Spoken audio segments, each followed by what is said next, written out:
Hi F lords, welcome back to my channel. Video को start करने से पहले अगर अभी तक आपने इसे किसी ने मेरे चैनल को सब्सक्राइब नहीं किया है तो प्लीज़ चैनल को सब्सक्राइब, वीडियो को लाइक और नीचे कमेंट करते हुए ज़रूर बताइएगा कि आज का ये पार्ट आप लोग कैसा लगा। तो चलिए हेट टू लव के नेक्स्ट पार्ट को स्टार्ट करते हैं। लास्ट पार्ट में हमने देखा था यहाँ पे जब लैनवांग जी को मिर्ची लगती है तो वहाँ पे म्यान म्यान कोशिश कर रही थी उस मिर्ची को कम करने की, लेकिन तीसरी तरफ कोई था जो कि एक पॉजेसिव हस्बैंड की तरह, एक जेलस हस्बैंड की तरह और न जाने कितने सारे रोल्स एक साथ प्ले कर रहा था। यहाँ पे म्यान म्यान जब अपने मुंह से हवा दे के कंप्लीट कर चुकी थी तो वो पास ही में काउंटर से आइसक्रीम लेके आ चुकी थी जिससे लैनवांग जी की जो मिर्ची है ना वो थोड़ा कम की जा सके। लेकिन ये सारी चीज़ें अब विंग के बर्दाश्त के बाहर हो रही थी। उसने लैनवांग जी का हाथ पकड़ा और बहुत फोर्सफुली उसे रूफ टॉप पे पहुंचा दिया। इस सारे रास्ते लैनवांग जी अपने एक तो मिर्ची की वजह से परेशान था, ऊपर से विंग ने उसका हाथ बहुत टाइटली पकड़ा हुआ था जिसकी वजह से वो कोशिश कर रहा था कि विंग को अपने हाथ विंग का हाथ अपने हाथ से छुड़ा सके, लेकिन विंग उससे इतना ज़्यादा स्ट्रांग था, या फिर ये कहो कि उस वक्त स्ट्रांग था, जिसकी वजह से लैनवांग जी अपनी उसकी कंडीशन की वजह से वो प्रॉपरली विंग से लड़ नहीं पा रहा था और उसके हाथ को भी अपने हाथ से छुड़ा नहीं पा रहा था। लेकिन फाइनली वो दोनों रूफटॉप पे पहुंच चुके थे। विंग ने जैसे ही रूफटॉप पे पहुंचे थे वहाँ पे जो होता है ना मोंटी टाइप, हमारे यहाँ तो उसको मोंटी ही बोलते हैं, पता नहीं औरों के वहाँ पे क्या होता है, उसी की वॉल पे उसको पुश किया और बिना वार्निंग के ही लैनवांग जी को किस करना स्टार्ट किया। हाँ, यहाँ पे लैनवांग जी अपनी आंखों को खोल के एकदम शॉक तरीके से विंग को देख रहा था, तो वहीं पे विंग भी बिल्कुल उसी उसकी भी आंखें खुली हुई थी, बट लैनवांग जी की आंखों में शॉक था तो वही विंग की आंखों में बहुत ज़्यादा गुस्सा था। उसने लैनवांग जी को किस करना स्टार्ट किया, धीरे धीरे उसके किस को उसने डीप करना स्टार्ट किया। उन दोनों का ही सलाइवा जो था ना वो भी आपस में मिक्स होने लगा था। लगभग 2 मिनट के बहुत अग्रेशन से भरे हुए इस किस को कंप्लीट करने के बाद फाइनली विंग ने खुद को लैनवांग जी से दूर किया। लैनवांग जी अभी भी शॉक के साथ विंग को देख के जा रहा था और वो कुछ कर नहीं पाया क्योंकि अभी तक विंग ने उसके दोनों हाथों को पकड़ लिया था, जिसकी वजह से ना ही वो अच्छे से हिल पाया ना ही कुछ कर पाया। लेकिन विंग के सडन एक्शन की वजह से वो बहुत ज़्यादा शॉक्ड जरूर हुआ था। विंग ने जैसे ही अपने आप को लैनवांग जी से दूर किया उसके बाद एक डीप वॉइस में बोला, तो अब तुम रिलीफ फील कर रहे हो ना? क्या तुम्हारी मिर्ची अभी भी वैसी है? बताओ मुझे। अगर अभी भी तुम्हारी मिर्ची नहीं गई है ना तो मैं अभी भी फिर से वही कर सकता हूँ जो अभी मैंने किया। तो यहाँ पे लैनवांग जी विंग की तरफ देखते हुए बोलता है, क्या किया तुमने? तो यहाँ पे लैनवांग जी को आंसर करते हुए विंग बोलता है, वही क्वेश्चन मैंने तुमसे पूछता है, क्या रहे थे तुम? क्या तुम भूल चुके थे कि तुम ऑलरेडी मैरिड हो? तो यहाँ पे लैनवांग जी बिना विंग को वार्न किए ही अपने आप से थोड़ा दूर करता है और उसको एक खींच के तमाचा मारता है और उसके बाद बोलता है, मैं भूल गया कि मैं मैरिड हूँ, लेकिन तुम्हें तो हमेशा याद रहता है ना, तुम्हें क्यों याद नहीं रहा? तुम्हें कोई गलत फहमी हो इससे पहले मैं तुम्हें बता देता हूँ कि ये थप्पड़ तुम्हें क्यों पड़ा है। ये थप्पड़ तुम्हें इसलिए पड़ा है क्योंकि तुमने मेरी मर्जी के अगेंस्ट मुझे किस किया, और अगर तुमने अगेन से ऐसा कुछ करने की कोशिश भी की ना तो याद रखना अगली बार सिर्फ थप्पड़ नहीं पड़ेगा और भी बहुत कुछ हो जाएगा। तो यहाँ पे विंग आंसर करते हुए बोलता है, क्या होगा बताओ मुझे, क्या ये मेरा राइट नहीं है? क्या तुम मेरे हस्बैंड नहीं हो? तो यहाँ पे लैनवांग जी उसको करेक्ट करते हुए बोलता है, मैं तुम्हारा हस्बैंड हूँ बट कॉन्ट्रैक्ट हस्बैंड। शायद तुम भूल चुके हो कि हम दोनों के बीच में कॉन्ट्रैक्ट हुआ है। तो यहाँ पे विंग बहुत गुस्से से उसको आंसर करता है, चाहे जैसे भी हो तुम मेरे हस्बैंड हो और तुम्हें याद रखना होगा। तो यहाँ पे लैनवांग जी चिल्लाते हुए बोलता है, सेम यही चीज़ तुम्हें भी याद रखनी होगी। अगर तुम बोल सकते हो तो मैं क्यों नहीं बोल सकता?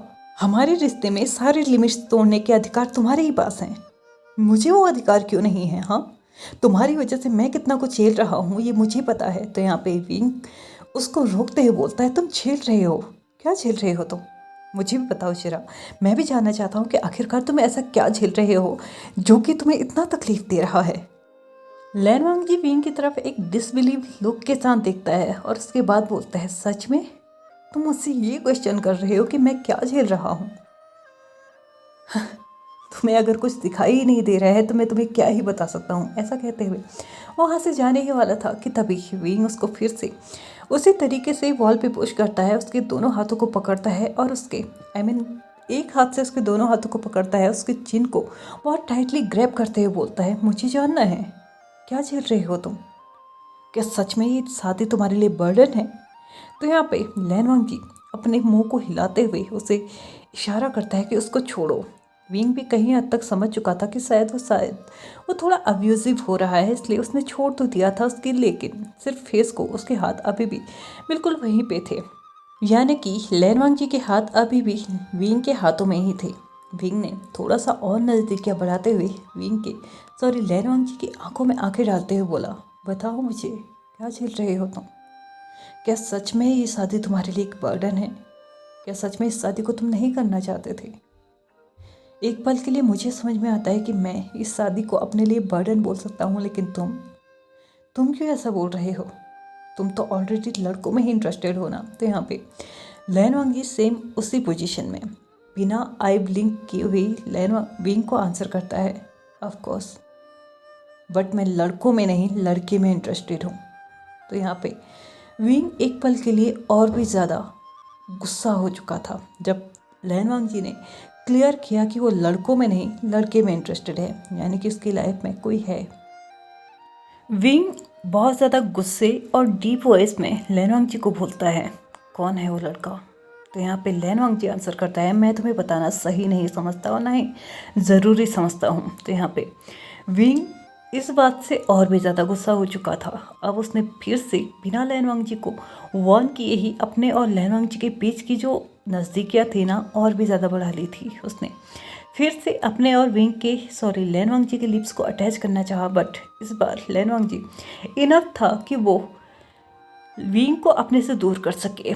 उसने अपने आप को विंग से दूर किया, विंग को थोड़ा सा धक्का दिया जिसकी वजह से विंग एटलीस्ट 2 से 3 फुट जाके उससे दूर हो चुका था। उसके बाद लैन वांग जी ने उसको बहुत ही ज़्यादा वार्न तरीके से समझाते हुए बोला, खबरदार दोबारा ही मत करना। मैं तुम्हें पहले भी बोल चुका हूँ और अभी फिर से बोल रहा हूँ, ये गलती मत करना।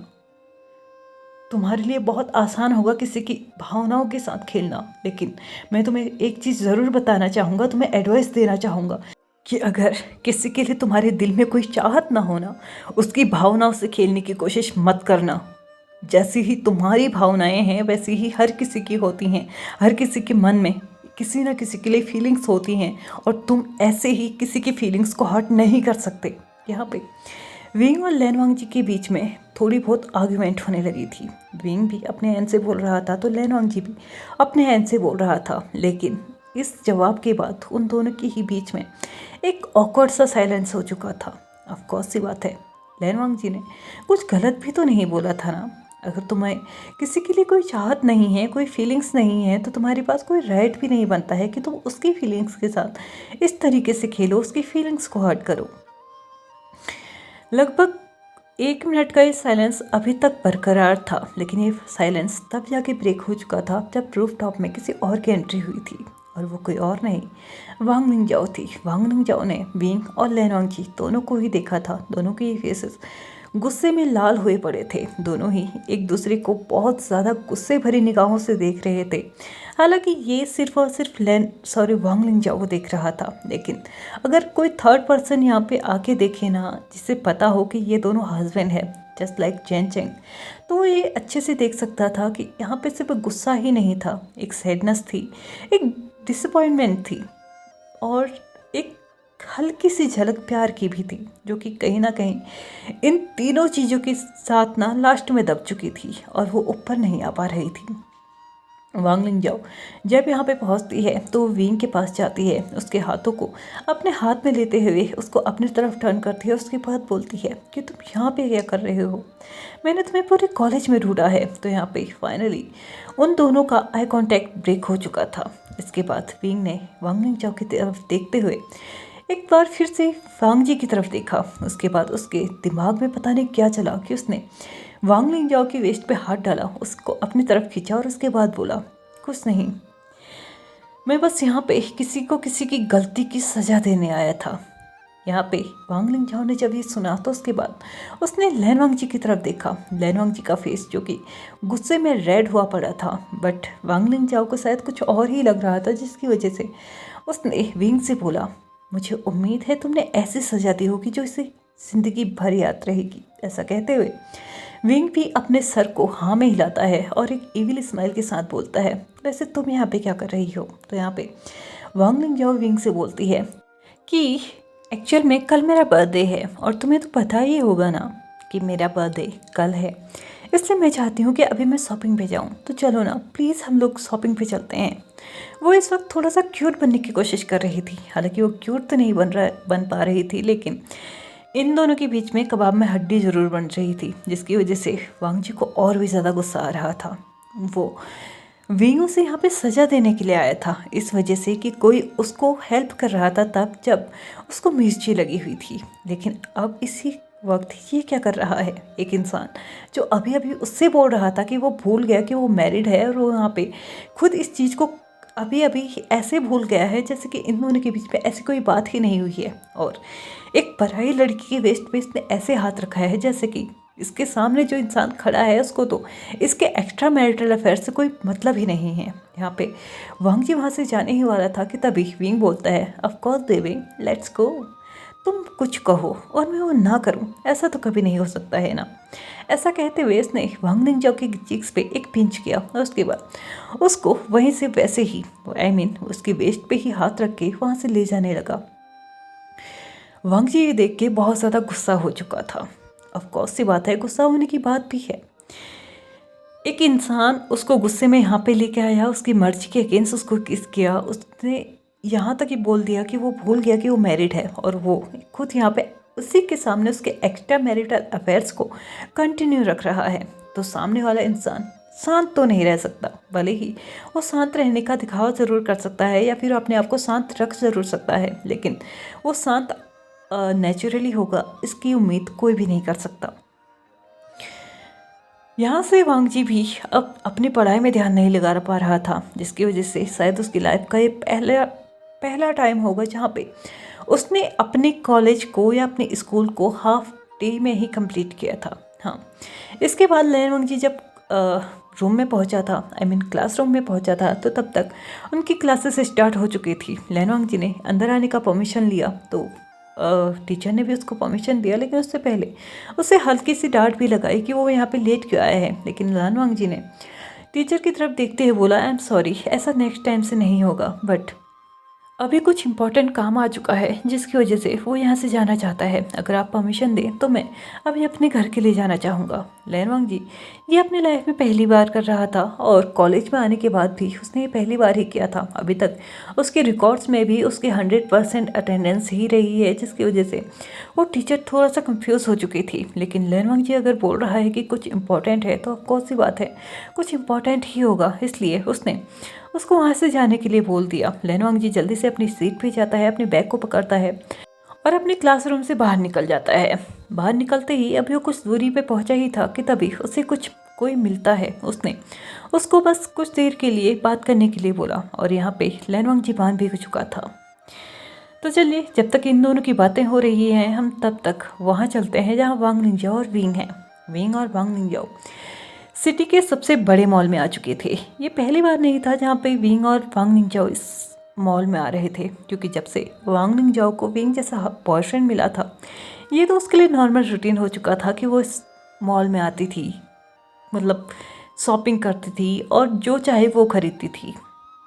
यहाँ पे आके आज भी वो सेम चीज़ें की जा रही थी। जो उसे पसंद आ रहा था वो हर एक चीज़ को पिक कर रही थी, उसे सिलेक्ट कर रही थी, उसको ले रही थी, और बस उम्मीद में थी कि विंग उसके बिल को पे करेगा। फाइनली 2-3 घंटों के बाद जब उनकी शॉपिंग कंप्लीट हो चुकी थी, अब बारी आ चुकी थी यहाँ पे उनके बिल की।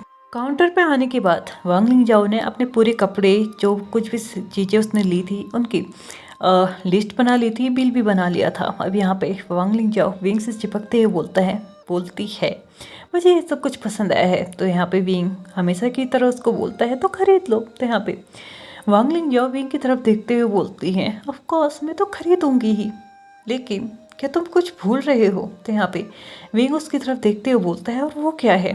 तो यहाँ पे वांग लिंगजाओ एक क्यूट वे में विंग से बोलती है, क्या तुम मेरे साथ मजाक कर रहे हो? ऑफ कोर्स बिल की। वो थोड़ा सा फुदकते हुए एक्साइटमेंट के साथ ये सब कुछ बोलती है, बट विंग उसकी इस एक्साइटमेंट को, जो कि 7वें आसमान पे थी, उसको गिराते हुए बोलता है, एक्चुअल में सॉरी, आज मैं विल भी नहीं कर सकता। यहाँ पे वांग लिंगजाओ विंग की तरफ देखते हुए बोलती है, क्या मतलब है तुम्हारा? तो यहाँ पे वांग लिंगजाओ को विंग आंसर करते हुए बोलता है, एक्चुअल में मेरा ब्लैक कार्ड मेरे पास नहीं है। तो यहाँ पे वांग लिंगजाओ काउंटर में बोलती है कि ठीक है, हम इस सारे सामान को कल लेके आएंगे। तो यहाँ सॉरी, लेने के लिए आएंगे। तो यहाँ पे विंग बोलता है, 1 मिनट, मेरे पास मेरा ब्लैक कार्ड नहीं है, मतलब अभी नहीं है। तो यहाँ पे वांग लिंगजाओ उसको आंसर करते हुए बोलती हैं, इसीलिए तो मैं बोल रही हूँ कि हम कल लेने आएंगे। तो यहाँ पे विंग उसको बताता है कि वो फ़िलहाल मेरे पास नहीं है और मैं नहीं जानता कि वो मेरे पास कब आएगा। तो यहाँ पे वांग लिंगजाओ एक वियर्ड सी लुक, सरप्राइज भी नहीं था, वो शॉक्ड भी नहीं था, एक अजीब से फेस के साथ विंग को देखती है, क्या मतलब है तुम्हारा कि तुम्हारा ब्लैक कार्ड तुम्हारे पास नहीं है? तो यहाँ पे विंग बोलता है कि वो मेरे डैड के पास है और उन्होंने कुछ कंडीशंस रखी हैं, जब तक मैं उनकी कंडीशंस कंप्लीट नहीं कर देता तब तक वो मुझे वापस नहीं करेंगे। यहाँ पे विंग ने अभी भी इस चीज़ को हाइड रखने का सोचा था कि सारे के सारे जो कार्ड्स थे ना, वो पहले से ही लैनवांग जी के पास थे। एक लिमिटेड कार्ड अभी उसे दिया गया है और उसके अंदर भी उसके पास ज़्यादा पैसे नहीं हैं। इस मंथ में उसने जो कमाए हैं बस उतने ही हैं। तो यहाँ पे वांग लिंगजाओ आंसर करते हुए बोलती हैं, ठीक है, तुम्हारे पास तुम्हारी लिमिटेड कार्ड तो होगा ना? तो यहाँ पे विंग उसको आंसर करते हुए बोलता है, ऑफ कोर्स, बट उसके अंदर भी उतने ही पैसे हैं जितने कि मैंने कमाए हैं। वांग लिंगजाओ बहुत ज़्यादा शॉक्ड होते हुए इसको देखती है कि आखिरकार ये कैसी पागलपंती वाली बात कर रहा है, इसने कब पैसे कमा लिए। यहाँ पे विंग उसको बोलता है, अगर तुम्हें ये ड्रेसेस, ये सारी चीज़ें पसंद आई हैं तो प्लीज़ बिल पे करो, मेरे पास सच में अभी पैसे नहीं हैं, प्रॉमिस करता हूँ नेक्स्ट टाइम मैं ही बिल पे करूँगा। तो यहाँ पे वांग लिंगजाओ विंग की तरफ देखते हुए बोलती है, मैं बिल पे करूँ? तो यहाँ पे विंग बोलता है, क्या तुम्हारे कानों में कोई प्रॉब्लम है? मैं तुमसे बोल रहा हूँ ना कि बिल पे करो, तुम्हें क्या प्रॉब्लम है बिल पे करने में? हमेशा तो मैं ही करता हूँ ना, इस बार अगर तुम कर दोगी तो क्या दिक्कत हो जाएगी? ऐसा कहते हुए विंग उसे कुछ बैग्स और दिखाता है। वो उसके बाद कंटिन्यू करते हुए बोलता है, और एक और बात, इसके भी बिल पे कर देना। यहाँ पे ऐसा कहते हुए वो उन बैग्स को अपने साथ कैरी कर लेता है। तो यहाँ पे वांग लिंगजाओ बस उसको डम्फाउंडली देखे हुई थी। यहाँ पे जब बिल की बारी आती है तो वो बहुत ज़्यादा था, और वो इतना था कि वांग लिंगजाओ ने सोचा भी नहीं था, क्योंकि उसने मज़े मज़े में विंग बिल पे करेगा इसे सोच के उसने बहुत सारे एक्सपेंसिव चीज़ें ले ली थी, जिसकी वजह से उसके कम से कम 6-7 बैग्स तो हो ही गए थे, और हर किसी की जो प्राइस थी ना वो भी लगभग लाखों में थी। लेकिन यहाँ पे फ़िलहाल उसके पास इतने पैसे नहीं थे।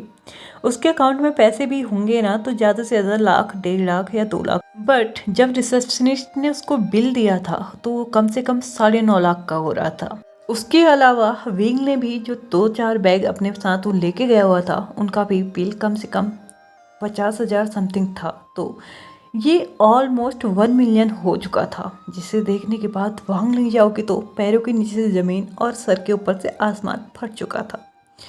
उसे समझ ही नहीं आ रहा था कि उसे इस वक्त क्या करना चाहिए। क्या उसे अपना कार्ड यूज़ करना चाहिए?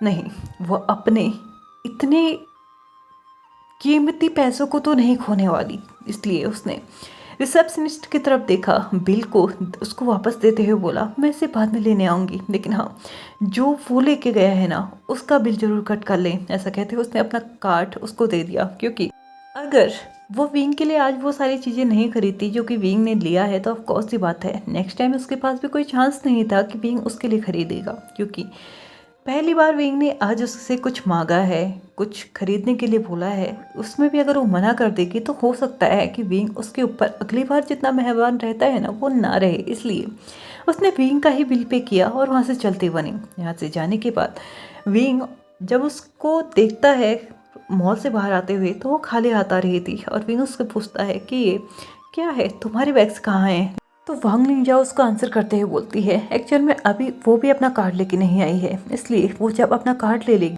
तो तब वो ये सारी चीज़ों को खरीद के ले जाएगी। ऐसा कहते हुए वो विंग से बोलती है, बट टेंशन मत लो, तुम्हारे हाथ में जो बैग्स हैं वो उनका बिल वो पे कर आई है। यहाँ पे विंग उसको थैंक यू बोलता है और उसके बाद बोलता है कि उसे कुछ ज़रूरी काम है तो वो अपने घर जा रहा है। अगर तुम्हें कोई प्रॉब्लम ना हो तो तुम कोई टैक्सी वगैरह कर लो अपने घर जाने के लिए। वांग लिंग पहले ही 50,000 की चपत उससे लग चुकी थी, ऊपर से टैक्सी का भी झमेला।